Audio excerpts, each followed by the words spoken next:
Hey guys, it's Naya from NWC Counseling, and it is Talk to Me Live Thursday.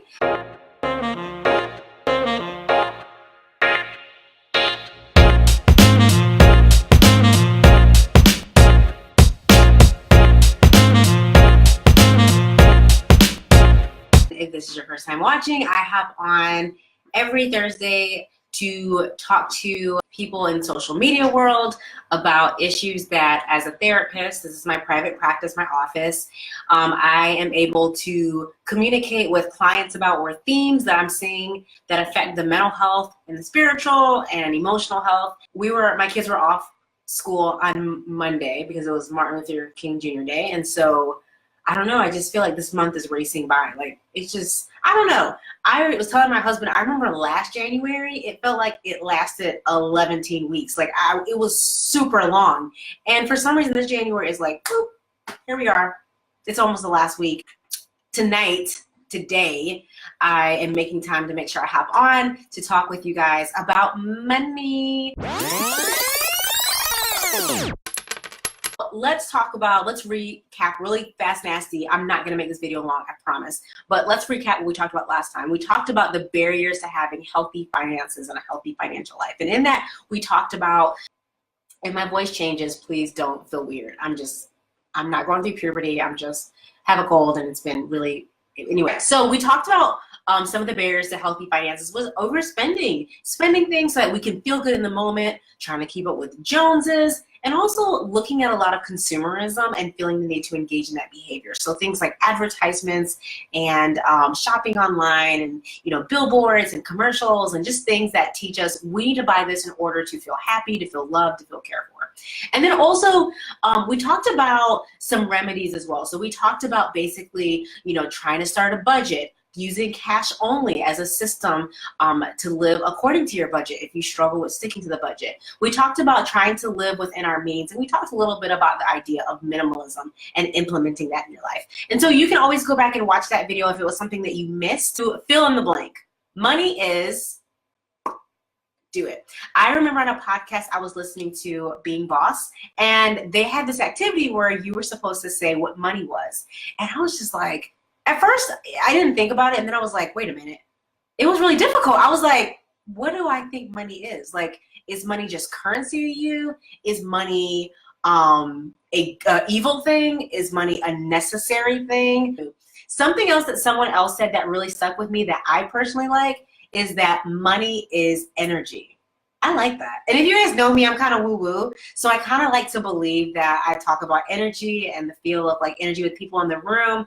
The whole purpose behind that activity is because what is a new terminology? The terminology that we're talking about now is money stories, our money stories. So a money story is basically, and this is the sexiest way I can put it for you guys, it's essentially an unconscious belief that you have about money, maybe how you should earn it, what it means to want it, what it means to have a lot, to have a little of it.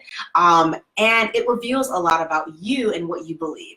And let me tell you how this comes into play, okay? So I didn't know much about a money story or the idea of a money story until I started my own business. Because in my business, I learned that I had limiting beliefs about money. Like, I would automatically say things like, well, I'm a counselor, so I can only make this much money. Certain things that I can and cannot do with money. I can't ask for certain things because I'm a counselor. Like, for example, a lot of people in business, they really struggle with their worth and their value.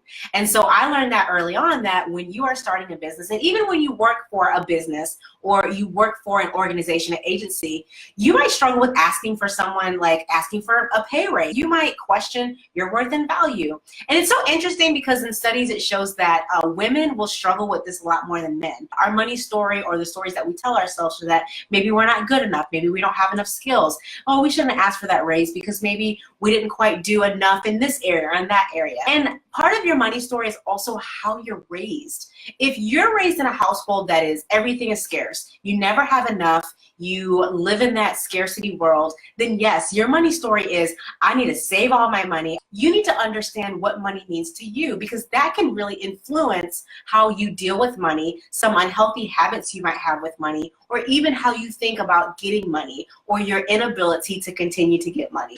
So I want you guys to think about your money story, because it can be a barrier for you having healthy finances. If you're always stressed about money, if you feel like you'll never have a positive a belief or outlook on money, it's time for you to rethink about that money story. And one of the ways you can do that, I'm taking this from an article by Steinberg.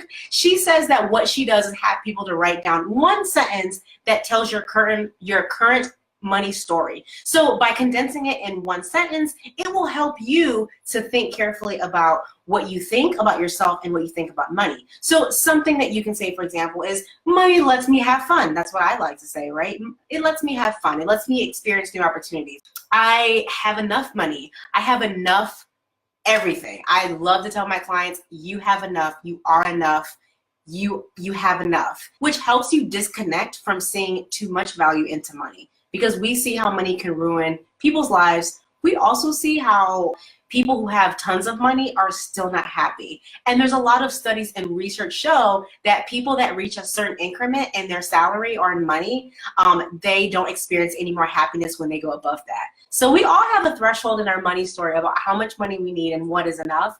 And so it's really interesting to figure out, what is your story and how is it hurting you or helping you, and how you can change that story by doing a one-word realignment on that sentence, not one word, one sentence to realign that information. It goes down in the DM, in my DM, for questions about life and money and mental health. Make sure you do that so that we can answer that. What are we going to talk about in February? Because February is coming up, guys, and I bet you're wondering, we are talking about self-care. I'm hoping that us having a reset month is great, because it helps you to reset your heart, reset your mind, and be intentional about what you want to do. So I'm looking forward to talking with you guys in February. Good night, guys. Deuces.